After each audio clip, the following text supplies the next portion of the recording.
Dağlıq dinni peshva Şeyh Saiduddin Kashgari Naqshbandi. Saiduddin Kashgari miladiye 1377-yili 11-ayda Qashqar shahridagi eng nopozliq dinni yo'lboshchi Allama Şeyh Zeyniddin Kashgari oilasida dunyoga kelgan. Uning otasi o'z zamonasidagi fanni va dinni ilmlarda kamolatga yetgan nopozliq olim edi. To'g'liq To'mirxon G'arbiy Turkistonni Sharqiy Turkiston bilan birlashtirib, burunqi Qarxonilar va Chag'atay xonliqlari eng kuchaygan va gullangan holatda qaytirish nishonini 1362-yili to'liq tamomlagan. U G'arbga yurish urushidan qaytishdan ilgari 15 yoshlik cho'ng xonzodasi hamda taxt varisi İlyas Xo'ja o'g'lonni hozirgi O'zbekistonni markaz qilgan G'arbiy Turkistonga hukmdor qilib tayinlab, 26 yoshlik Amir To'mirni uningga Otabek, ya'ni davlat boshqarishdagi huquqliq vazir qilib tayinlagan.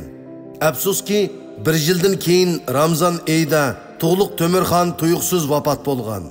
Bu chaqda Sharqiy Turkistondagi siyosiy nopozdan qisman ayrilib qolgan Qashqar harbiy valisi Do'g'latlarning oqsoqili Amir Qamariddin bilan ayni chaqdagi G'arbiy Turkistonning Buxoroda turishliq harbiy valisi Amir To'mir tangla isyon ko'tirib, To'g'liq To'mirxon mingtasda qayta birlik keltirgan bir butun Chag'atay xonligini yana ikkiga bo'lib o'tgan. 1377-yildagi Chavlak urushidan keyin Amir To'mir Amir Qamariddinning ustidan g'olib kelishga boshlagan. Amir To'mir oldi bilan o'ziga itoat qilishni xohlamagan Tangir tog'larining shimoliy qismiga joylashgan Farg'ona va Yetsu viloyatlaridagiOvat Uyg'ur shaharlarini to'liq xarob qilgan va ko'ydirib kul qilib o'tgan. Shu orliqda 1378-yili yozda Qashqarni ishg'ol qilgan. Lekin qish kelishi bilanla uzuq to'likda qiynalish va Amir Qamariddinning qayturma hujumi tufayli Qashqardan voz kechishga majbur bo'lgan. Oqibat chekinish oldida Qashqardagi Uyg'urlarni Anjonga majburiy ko'chirib ketgandan sirt yana texi butun donliq olimlar, hunarvanlar va kasblarni asir sifatida Samarqandga yolab elib ketgan va Qashqar shahriga o't qo'yib berib kul qilib o'tgan. 1388-yili Amir To'mirning o'g'li Jahongir Mirza Qashqarni yana bir qitim ishg'ol qilib, 1389-yili dadisining buyrug'i bo'yicha chekinishdan burun mazkur shaharni yana bir qitim xonavayron qilib o't qo'yib o'tgan. 2 yoshqimi to'shmagan Saiduddin Kashgari va otasi Zeyniddin Oqsoqol 100 minglagan aholi bilan birlikda hozirgi Farg'ona vodisidagi Anjon shahriga elib kelingan. Bu yerda taxminan 3 yil turib qolgan ota-bola Buxoroda istiqomat qilayotgan Xo'ja Muhammad Bahauddin Naqshbandi hazratning bir qo'lliq taklif qilishi bilan Anjondan Buxoroga kelgan. Bu chaqda texi 5 yoshqimi to'lmagan Go'dak Saiduddin Kashgari bu donliq ma'naviy yo'lboshchining diqqat e'tiborini qo'zg'agan. Natijada u 1383-yildan 1386-yilgacha bu xo'janing eng yaqin shogirdining ko'ngil qo'yib tarbiyalashi natijasida texi 10 yoshga to'lmay turibla Xo'ja Bahauddin Naqshbandining eng kichik va eng yaqin sirdishi bo'lib qolgan.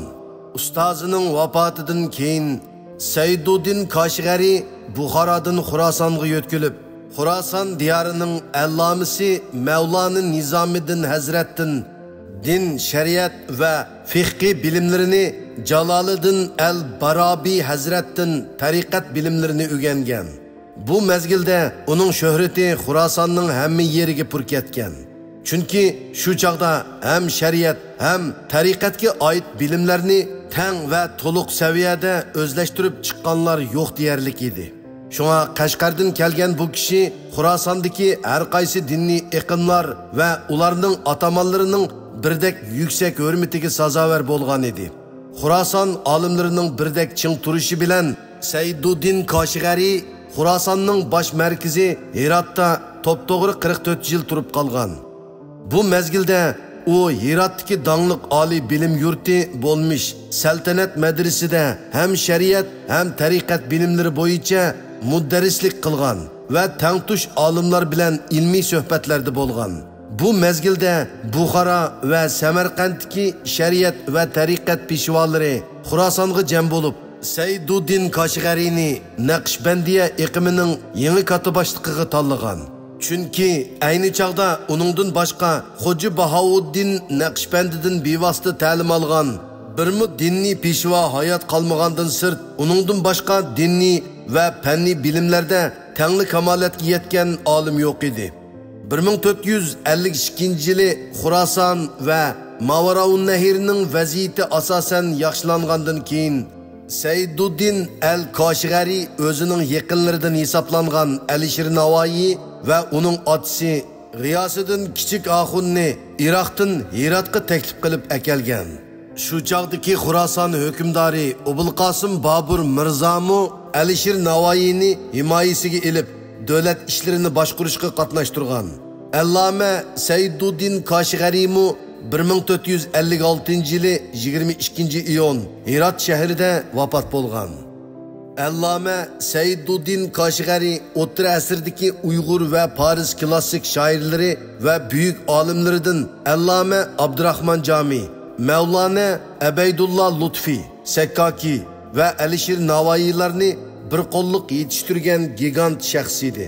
Hayotining hammasini degidek Alloma Sayduddin Koshg'ariyning yanida tarbiya elish va sijil o'g'inish bilan o'tkazgan Abdurahmon Jami ustozidan keyin Naqshbandiya tariqatining Xuroson va Irondagi yangi pirkaloni va yagona peshvosiga aylangan.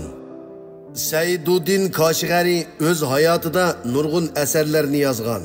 Afsuski u vafot bo'lgandan keyingi 555 yillik siyosiy va ijtimoiy bo'ron chapqunlar sababli bu asarlardan faqat Xo'ja Bahouddin o'gitlari, Rasoil Latoif va Vujudnomi qatorliq asarlarla bugunimizga qadar yetib kelgan.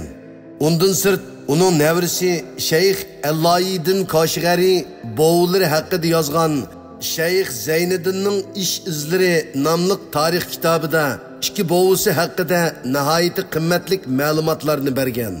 Mazkur kitob Paris tilida yozilgan bo'lib, mazkur asarni o'z davrining adabiy tarjimoni Abduvali Koshg'ariy 1797-yili Uyg'ur tiliga tarjima qilgan.